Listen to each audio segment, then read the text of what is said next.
Well, hello everybody, and welcome to this timely fit. It's a lovely lockdown here in Melbourne, and I hope wherever you are having a fab day. Today, we are talking about a topic which is close to my heart because I know that it affects a lot of business owners, and that is no-shows and late cancellations. And to talk about this kind of pressing and a topic that affects the industry like really almost no other, I've got the amazing Larissa from Salon Owners Collective. And if you haven't met Larissa before, Larissa has 30 years in the industry and has been in the coaching business for some time now and is quite renowned as a coach over Australia and New Zealand. So welcome, Larissa. Thank you for having me. I always love to come and hang out with Timely. Uh, One of my favorite companies in the world. Slightly Oh, biased, but absolutely. only Pleased a to be tad, here. only a tad biased. Only a tad. Larissa has worked for Timely in the past and has been a major contributor to the fact that Timely is so industry driven, and the fact that we want to make sure that we understand the hair and beauty industry as best we possibly can. So that's how Larissa really helped us in the very early days when Timely was a young little baby. And if you haven't met me before, hi, I'm Alex. I've been with Timely for 4 years, and I work in the community and education space to just make sure that everybody knows how to use Timely and that we can become better business owners over time, because most of us didn't go into beauty or hair to become business owners. We went into it because we loved it. So this is a skill that we have to learn. And today we are learning the skill of getting rid of no-shows. So Larissa, you have been a salon owner. So you've got to tell me how horrible no-shows are and how much of an impact they can have on a business and the business owner.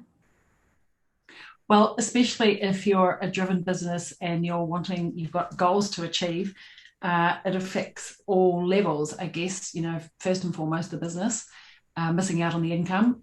Secondly, actually, probably more importantly, other clients who couldn't get into that time and have either gone elsewhere or have had to miss out or postpone their appointments. They get affected. Team gets affected by not making their targets and commission. So it actually affects multiple people all of the time. And it's something that we can really put some steps into place to overcome and really minimize those things by being proactive, and not just let it happen and feel frustrated. I think, So I'm I looking mean, forward to talking about it. yeah, no, it really does. And I think it can make a lot of really amazing business owners feel like they're actually no good. Because when you have someone, not show up, you could think, oh, is it because I don't do a good job? Or they've all of a sudden decided that I'm not worth their money or time. Yeah, yeah, that's right. And I think hair and beauty business owners, we tend to take things personally. We got into this industry because we love our clients and we care about people and we want to serve people. So it's super easy to take it personally, as well as, or think that it's us, as well as the financial burden and logistical nightmare that it creates. But I think we have to remember that it's actually the client's responsibility to manage their own calendar or commit to something that they've committed to. And it's not always us. And in fact, we should make sure it's not us by being super proactive about some of the things we're going to talk about today. But I think the environment's changed. Not that long ago, people would commit to something, write it in their diary, and they would commit to it because there was no opportunity to quickly get out your phone and text somebody and say, I can't come, or change. And so our whole way that we manage, not necessarily just the salon's calendar, but the consumers, people behave differently. And we expect that things are fluid and we can change at short notice because we have the technology and the ability to do that. And it really puts pressure on our industry, especially for those that are established and been, are booked well in advance, or we can't find the staff to serve the clients. And we're booked weeks and months in advance. And for a subset of the consumers, that works, that fits with them, or they learn that behavior from us, but it's actually not necessarily what they really want. People want to be, there's another subset of clients that want to be flexible and movable, and they don't want to book 6, 12, 9 months in advance. And so we've got to remember that there's a little bit of give and take, and we have to train our clients that if we start to become busy and established and are booking in advance, that they can't do that and they can't get away with it and then expect us to jump over hoops to get them back in. Yeah. Does that make sense? No, it makes a lot of sense. I think that, I mean, you only have to look at dating culture these days, where these days you can literally swipe on someone, meet up with them, and if you don't like them, you can get rid of them and never have to talk to anybody again. Like there's definitely this the culture at the moment, which is everything doesn't mean too much, and that's just kind of what it's like. We're in reality, as a business owner, that's like that's my dinner tonight. Thank you very much for not showing up. Or that's my kid's education, or her school books, or my holiday with my family that I take once a year because I can only afford to take a holiday once a year due to how busy I am. So, I mean, you obviously, as a salon coach, you do work with a lot of salons who have no-shows. I mean, are we talking thousands per year? Like if someone is here listening thinking, oh, I'm losing, let's say $5,000 a year on no-shows, is that a normal amount, or is there even more that people are losing? It's probably one of the most common conversations that I have in terms of a problem to be solved. It is more common than you realize. So back to that, like, is it me? Is it a personal thing? For the most part, no. It's just training a culture or putting steps in place to stop that. Because I do think we can make it a thing of the past. We actually did some research a couple of years ago where I had a couple of clients, salon owners, who we decided to test it, because they said, will this make, the fear was, if I put deposits and fees in place, that I'll have less online bookings, I'll have less people book, and they won't want to book because they won't want to pay. So we said, well, let's do a test. And we put a $50 deposit on their online booking. So we tracked it for 3 months prior, and then we put $50 deposit on a $50 fee for 3 months. And we looked at the online bookings and the booking rate and the show up rate to those bookings. And there was no change in the bookings, the volume of bookings. But of course, the show up rate was slightly better because people were more committed. If you pay attention, right? If you've put some money down, you're going to be tuned in, and you're not going to go, oh, actually, I think I'll just go and do this instead. And so you're more committed. I mean, it's an obvious math, but it was really nice to see that actually it didn't actually change the number of bookings or make an impact to sales or the number of clients that they saw throughout the month. But show up rates improved. So, then I think COVID came along, and I actually think it did us no favors, but because I was about to say it did us a little bit of a favor. The one favor that it did do is it normalized bookings and commitment around appointments. Suddenly things were under pressure and people were taking deposits, and across the industry, there's been a massive rise in number of people who are choosing to put deposit fees on pre-booking. And so I think for the most part, for consumer, it's normalized it. People are less frightened by it, or annoyed by it, or they're not so much, because it's normalized across multiple things. We buy online more often, we book online more often in our other parts of our lives. So I actually think the barrier to entry for our clients is definitely lower. Yeah. Would you agree? I know, I 1,000% agree there. I definitely think, and working for Timely and seeing so many hundreds, thousands of salons having to work with a massive wait list that they've got because of appointments that have been cancelled, letting those clients know, I want to get your appointment and I'm securing everything with a deposit now because I know life is so changeable and I need people to give me time if they need to cancel to fit someone else in, because I do have such a wait list now of people to get appointments for. So I think deposits have become really common, and deposits and paying in advance is one of the biggest things that you can do to solve no-shows and late cancellations. But there's actually two other things that you can do as well. So the first one, and I think it's the first thing to get into properly, which is policy. So your no-show and your cancellation policy, because you probably have got one. Most salons do. They've got some kind of thing, but they don't really make their clients aware of it. So, okay, let's say if you have a very, very busy salon and you've got the ability to put an appointment on your Instagram and say, I've got an appointment at tomorrow at 2 p.m. and you know that you're going to get a message to fill that appointment within an hour. Maybe your cancellation policy could be 24 hours notice. But if it's going to take you time to fill it, am I right in saying that you should allow more time for people, that you need people to cancel a little bit earlier in advance so that you've got time to fill that slot? So maybe even 48 hours? Yeah, I think, yeah, definitely. I think there's not a one size fits all. I think, depending on how much white space you have in the appointment book. You don't want to put barriers up in front of people unnecessarily, but the more booked you are and the further people have to book in advance, the longer you want to have that wait time. So the cancellation time. So I think it just depends on your situation in the salon, for sure. Yeah, but I would, yeah, I think so. But I think a minimum of 24 hours for sure, so you can get to your cancellation list or your wait list or put it out on socials and rebook it. And I know, like for us at Christmas time, we always stretched the confirmation time out to 48 and then even sometimes 72 hours because of the high pressure amount of time.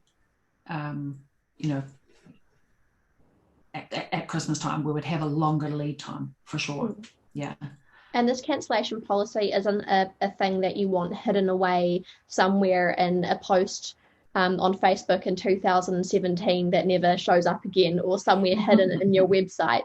If you're going to have a good cancellation policy or no-show policy, you need to make people aware of it, right? Like, it's not something that you can just hide because it's some dirty, yucky thing. Oh, if you cancel, we're going to slap you in the face. No, you can make this cancellation policy a really positive thing for your clients, something that you actually don't mind sharing, talking about, putting in different places, because you should have your cancellation policy on your Instagram, on your Facebook page, on your website, something that you post very often, but you're only going to feel like posting it very often and making your clients aware of it, talking about it with them when they book, if it's in positive language.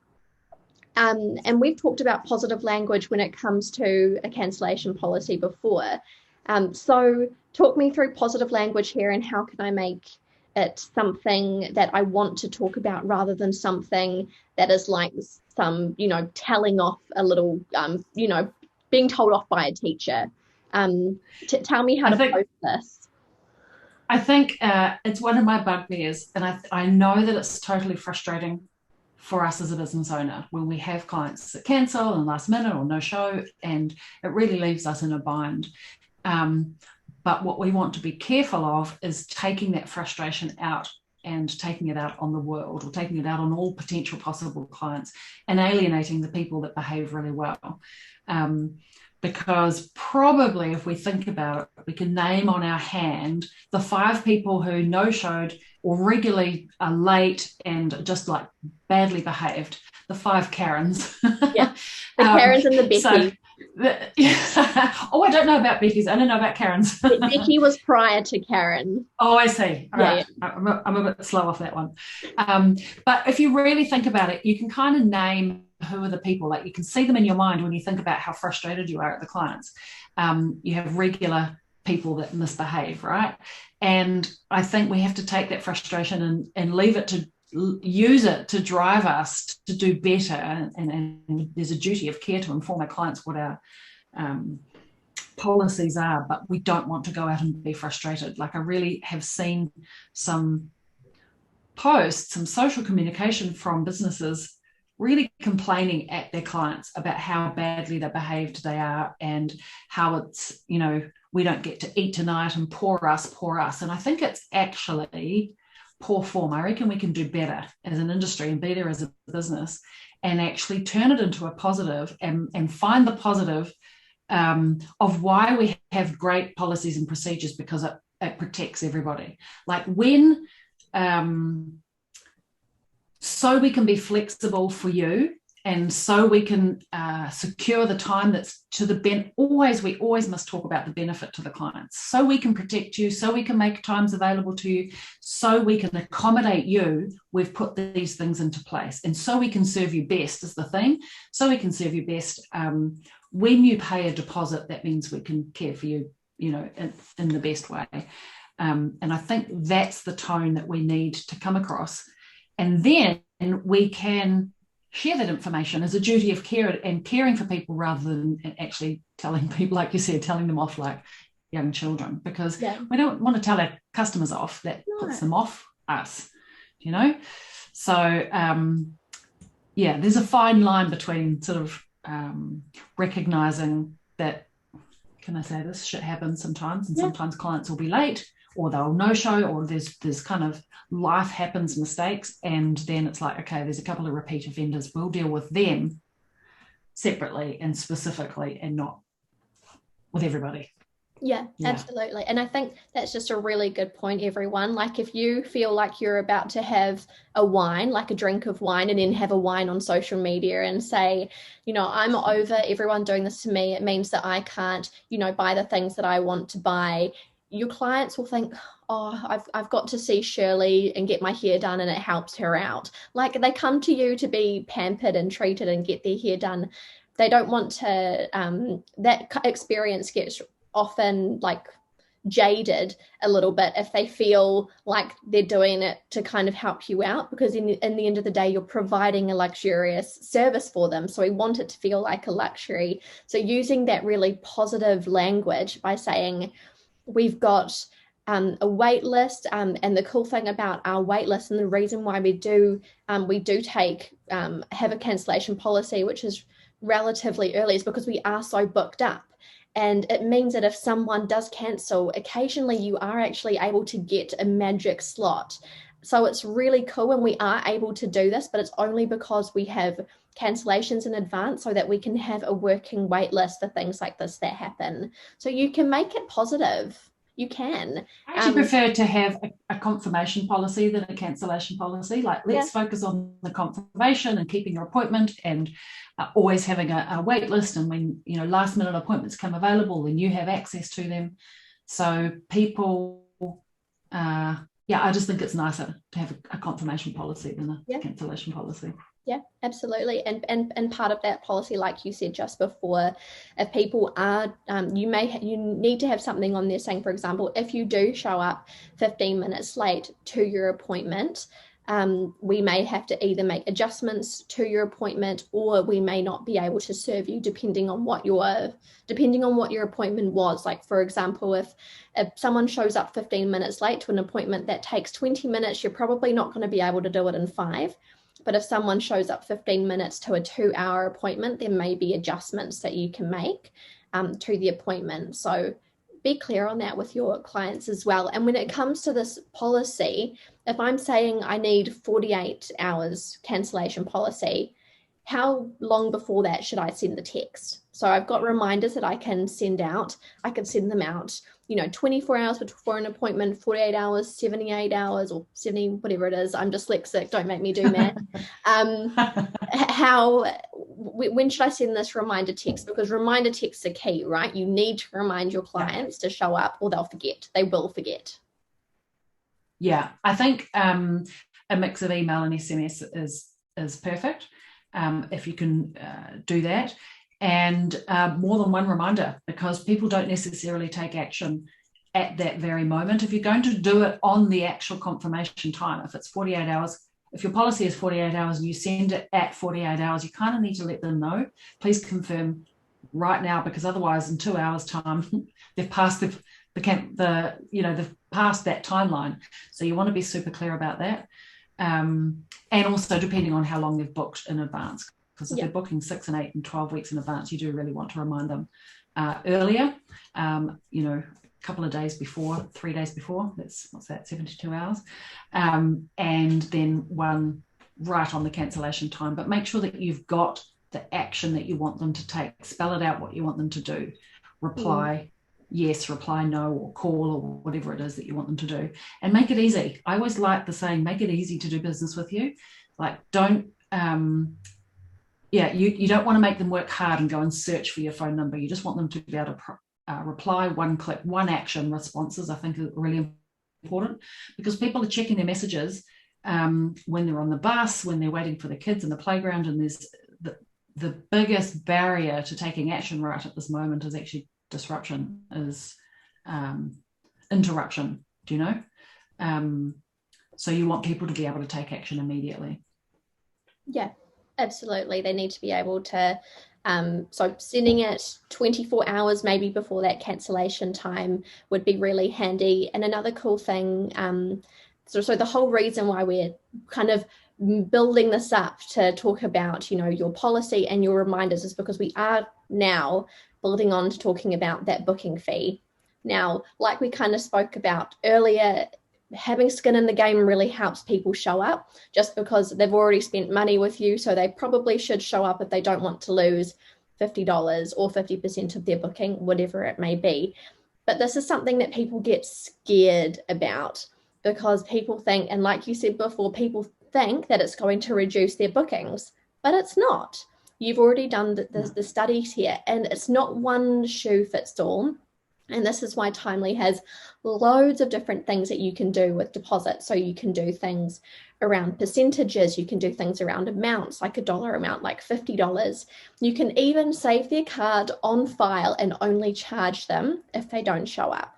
So you've got loads of things that you can do here. But my personal favorite is deposits. And the reason why is because people have skin in the game. It's very clear, it's very simple, and it's one of the best ways to protect yourself and make sure that you're getting paid for your time if they don't show up. So tell me about how I deal with putting in this new policy with my existing clients who have never had to do this before. And maybe handling new clients is easier because this is something that they've been made aware of, and they know that they have to do this to get a deposit. But what about the existing clients and maybe the 5 Karens that I have to deal with? What do I do? Okay. Well, I think giving people lots of notice in advance so they're not taken by surprise. So whether that's on your mirror talkers at the station or at the wait area, an email, notification in the lead up to something starting at a new date. As of X date, we will be taking booking deposits. You have to make the decision on whether or not you want to take booking deposits for rebooking in the salon. I know some people who have decided to do that and just do it a blanket across all clients, or whether you're just doing it for online booking. And so that decision you need to make. I don't think there's a right or wrong decision, just what feels comfortable. Some salons I've seen have taken a permanent deposit, and the deposit sits in the salon permanently, so they don't have to keep using the deposit and retaking another deposit, using the deposit and reusing the deposit, if you know what I mean. So there's always the deposit there. So basically there's always a credit on file that if they don't show up, then that's something that they lose. Yep. And I think, like anything, like price increases or any change that you make, you want to give clients, first, enough notice, and 2, a chance to get used to the idea. I always think because you have to arm your team, right? You have to really get your team super clear and comfortable about what they're going to say when they're in front of the client. So give them a script that takes them through step by step. Karen, just letting you know, from your next appointment, we are taking a $50 deposit on all appointments. So what I'd love to do is let's do that now as we book your next appointment. And then you arm your team with managing the objection if you could get one. And so I think the simplest objection management is that if somebody raises an objection or complains or wants to screws up their face or doesn't really know what to, first, don't get caught into the silence. People need time to think about something. And if your client doesn't immediately go, oh, that's fabulous, give her time to think about what that means. Oh, I need to find another $50. Okay, where can I get that from? And they look up and they're thinking, they're doing the maths in their head. Don't talk over the top of them. Give them a moment to think about it. Now, if there's a true objection, I don't have enough today, or I wasn't prepared for that, so no problem. Take the pain away immediately. No problem. But you'll know for next time. No problem. We won't do it this time. We'll do it next time. Give them the grace, especially if they're a long-term client. There's no skin off your nose. They're prepared now in advance. They'll feel grateful to you that you've given them a grace period and you've made it not a drama. Do you know? Yeah. So I think give that tool to your team so they feel prepared and they don't feel awkward. Because the minute your team feel awkward and try to do it, guess what? Complaints go up. Because the team member feels awkward and says it weirdly. I'm sorry, I have to take a deposit. Never apologize. Yeah. Totally. Because all it does is it opens up for complaints and miserable faces. So again, you must keep the language positive and arm them with the positive language for why.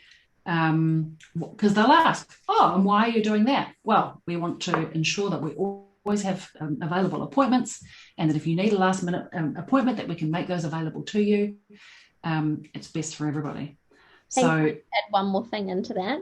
Please. Blame timely. We're ready to cop it, okay? Blame us. Just say, I'm so sorry. It's just this new system, this new update on our system, we need to take a deposit now. It's just something that we've got to do. I know systems suck, don't they? I don't think you need to make time, like, it's good to blame the system, but I don't think you need to make Timely the bad guy. No. Like, if you frame it positively, then no one needs to be the bad guy. It's just something that we're doing. And don't worry if we can't do it next time, you know for next time. If we can't do it today, we know for next time. But it's okay. Timely can be the bad guy. Yeah. But honestly, like, people blame systems all the time. Think about it. Oh, the system's running slow today. Oh, come on, Karen, you're just typing slowly. Or you've just lost the page. It's like, honestly, feel free. You don't need to, if it's something that makes you feel more comfortable with, instead of, like, if positive language is really hard for you and you feel like like nothing good's going to come out of your mouth and you're just going to go, yeah, I'm sorry, it's just a new policy. If it's easier to just white lie, go for it. You know, you can 100% say that. If you're not saying that already, to be honest. And just from personal experience dealing with salons, because I'm a very big advocate for deposits. I think deposits are the best thing since sliced fairy bread. If that's something that can come out, please happen. But best thing since sliced bread, I believe, is deposits. I have seen businesses go from having no-shows to having no-shows, and they're not experiencing less clients. And in fact, it's really good because it gets rid of the crappy clients that you never want to have, because they don't want to pay. And the reason why they don't want to pay is because they weren't serious in the first place. So you get to get rid of all of those rude clients who are literally just wasting their time. They're effectively, people who, I do this, so I'm going to say, people, it's me. People who shop on like ASOS or online, they put things in their basket and then they leave them there just because they enjoyed the online shopping. I'm pretty sure that there is also people, not me, I've never done a no-show, but people who book appointments online thinking, oh, that would be nice. I think that would be nice. Yeah. And then don't show up because all of a sudden it's not a priority and they weren't really 100% sure they were going to show up in the first place. You go away, you think about it. Yeah. I must say though, Timely has this amazing feature that if people don't complete their booking, you can contact them and stay in touch with them. And we did some... I work with a lot of Timely owners, and that feature, game changer, because that person that's putting the appointment or starting to put the appointment in their cart and they don't complete, and a lot of people have had 9 out of 10 incomplete bookings. I know I'm going off topic here, but it's so cool. But it's true. Incomplete bookings. Timely. 9 out of 10 incomplete bookings that turned into appointments. That was 9 appointments that she didn't have, and that was just from one day's, it doesn't take much to do that. So I think, we have to think about online behavior, as you brought up, what people are doing and how we can overcome that behavior, because it's not that people are bad or they want to diss you. It's just that people behave differently online and we need to be on top of it.